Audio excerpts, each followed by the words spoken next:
The arrival of Imperial allies in the Great War was a devastating blow from which the Republic never fully recovered.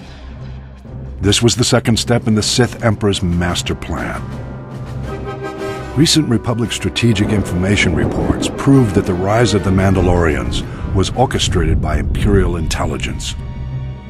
We know extremely little about this shadowy organization, but Imperial Intelligence operatives are clearly just as deadly as their Sith superiors.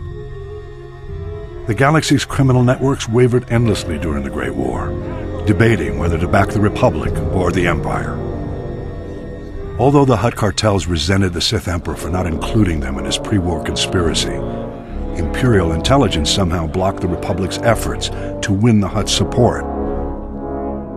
Scattered around the galaxy, Mandalorian mercenaries and bounty hunters faced the same choice as the Hutts. Some signed on with the Empire, but most remained independent. Imperial diplomats made repeated attempts to recruit the galaxy's most infamous bounty hunters, but were turned down every time. The Empire shifted its tactics. Mandalorian mercenaries and bounty hunters often fought as gladiators for money and glory, a mark of honor in the Mandalorian culture. Imperial agents used this to their advantage, infiltrating the most prominent gladiatorial arenas in the galaxy, as managers and sponsors, and even in some cases as gladiators themselves. The Imperial agents singled out a proud young gladiator to be their pawn. This young gladiator had always fared well in the arena, but with his new Imperial allies, his rise was accelerated to unprecedented levels. Rigging arena fights is not unheard of, but Imperial agents brazenly sabotaged the entire system by drugging their champion's competition. None could stand against him. The whispers of Imperial agents became cheers in the arena.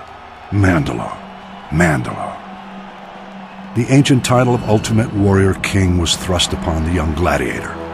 His infamy grew, and when he called, the Mandalorians rallied to their new master. The new Mandalore secretly served masters of his own, however. Imperial agents pulled their puppet strings, and the Mandalorian army blockaded the Hydian Way and challenged the Jedi.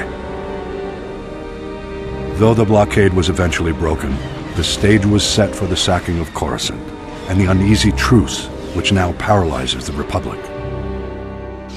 The Mandalorian Sith alliance remains intact to this day. That could change if the original ruse was brought to light, but the Imperial Intelligence covers its tracks too well. Mandalore was slain recently, and his killer, the new Mandalore, has taken his place. Whether or not he's another Imperial puppet remains to be seen, but we must watch him closely. Imperial agent success in bringing the Mandalorians into the war was the counterplay to the Republic's first string of victories, the subject of my next report.